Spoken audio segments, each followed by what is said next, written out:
Kedatangan musim tengkujuh dan fenomena air pasang yang melanda setiap hujung tahun menyebabkan penduduk di sekitar kawasan terbabit terutama sepanjang pantai mengambil langkah berjaga-jaga.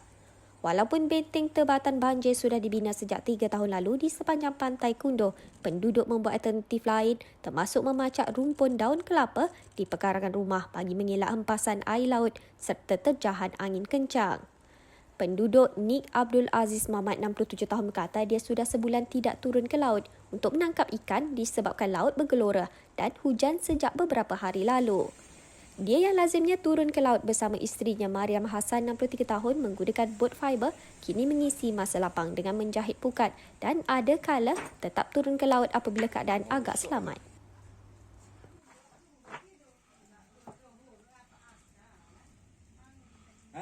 Main gapo?